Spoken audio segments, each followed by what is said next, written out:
Biggest douchebag parking ever. Taking up part of a handicap spot. What a motherfucker. This is cool, crazy chaos here. Goes down to South Park and meet some friends of mine. South Park? Hey, dude! Hey, Kenny, shut the fuck up, I can't understand what you're saying. We got a Ninja 250 in front of us. Ninja 250. How's it going? You just picked up the bike? A couple years ago. Nice. Go ahead. Maybe I'll post this up and he'll be like, yo, that was me, man. That was me. I'm just gonna get lost. I'm just gonna take roads I don't know and see what happens. Oh, geesies, Canada geesies. Fuck, you don't signal after you fucking started to go in the lane, motherfucker. There's plenty of speed. That's good. Yeah. I don't see any turning. I don't have to turn here. There's no turning thing on the ground. Squigglies! Alright guys, the topic I wanted to cover for today are gonna be bad riding habits. Now, these aren't necessarily things that only new riders suffer with. I actually see a lot of, you know, older riders that just do a lot of these things.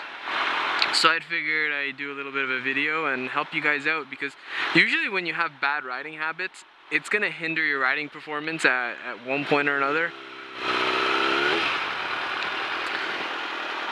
I should have gone. Oh well. I'll go after this fucking Honda. Oh, fucking, now you fucking signal.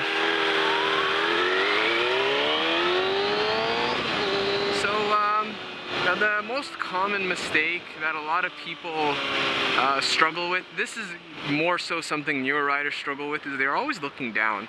They're always looking at the road right in front of them, when you should be looking well in advance into the distance. Like, I'm already looking at the next set of lights. And that's something you actually develop with experience, even when people are in cars. Newer car drivers as well, they suffer with that as well. They're too focused on what's directly in front of them. Everything else should be peripheral. You want to be concentrating your main focus, the vision, far up in front of you. And that's gonna bring me up to number 2, is looking where you want to go. You don't want to look directly where you're going. I don't want to look down here, no. You want to be looking up, you want to be looking straight ahead. When you're taking turns, you don't want to be looking, you know, just to the turn. You want to look completely through the turn. So that's something else that I know a lot of people struggle with, is they target fixate on the little things.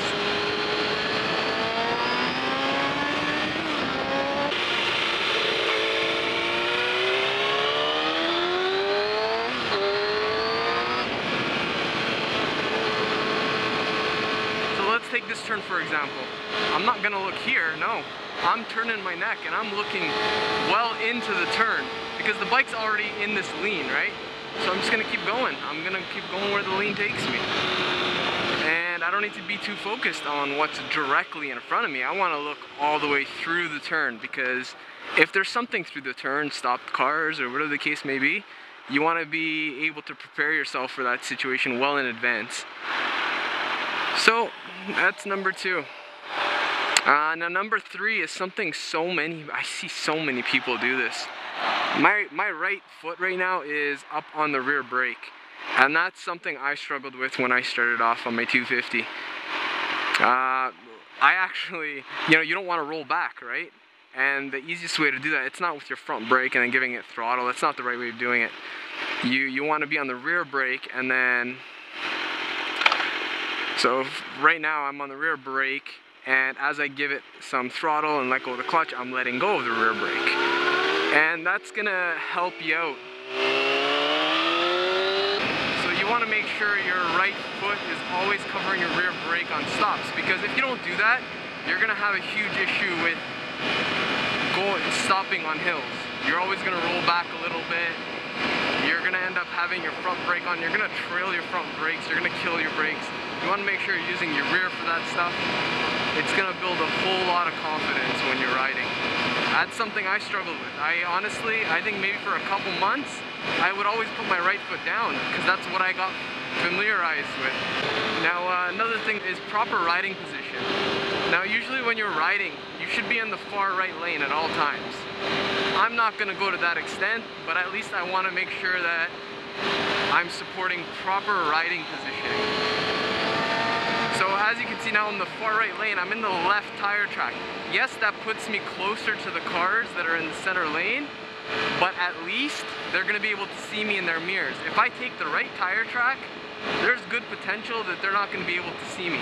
And I know this is a huge topic where a lot of people would disagree. They'll say, oh, if they're in the far right, it gives them more opportunity and more space to actually get out of a bad situation, but that bad situation may have been avoided if you were in the proper riding track.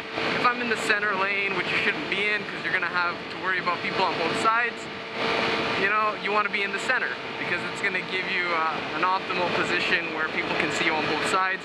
If you're in the center lane and you're passing cars to your right, take the right tire track because that's gonna let them see you a lot easier. This motherfucker's got somewhere to go. So if you guys agree or disagree, chime in. Let me know what you struggled with when you started off riding. Because I know there's a point where everybody is going to struggle with something when they start off. Whether it be the friction zone, or getting smooth shifts, or being a little jerky on the throttle. Whatever you struggle with, let me know, I'm curious. Like for me it was hills. Like I swear, I used to go on freaking Google Street View and I would plan my routes when I first got my 250 and I would avoid anything that had a really steep incline because I struggle with that back brake. Just freaking, I laugh about it now, but that was fucking serious shit when I started off. Is that a motorcycle lane? I wish. Yeah, man, that would be so cool if they passed a fucking law in Toronto and the GTA that allowed motorcyclists to use all these bicycle lanes that we have. Fucking unnecessary motherfucking lanes. We've got so many bicycle lanes around Toronto, and the only ones that are actually utilized are the ones in the downtown core. Like, I know Don Mills, there's one up Dufferin, there's one here on Highway 7. I rarely see a bicycle, and if I do, they're on the fucking sidewalk anyway. What a fucking waste of road space. So that's gonna be it for me. I hope you enjoyed. I hope this is helpful. Those are the top 3 things that I notice a lot of people struggle with. Forget I share the experience. Hope everybody's enjoying summer 2014 all around the world. I know I am. You guys ride safe and I hope you enjoy. I'd appreciate a like, comment if you have something to chime in. And if you haven't already subscribed, I appreciate all you guys. Like, I know I get tons of views and I don't get so many likes, and I don't know how it works out, but you know what, nonetheless, I'm not making these videos to become YouTube famous. I'm doing it so that I can maybe share my experiences with other people and help them out, because when I was starting off as a new rider, I found out that YouTube was really helpful. That's it from me, guys. I'm gonna say goodbye for now. Tune in next time, and I will see you guys on the next episode of The Crazy Train. Peace.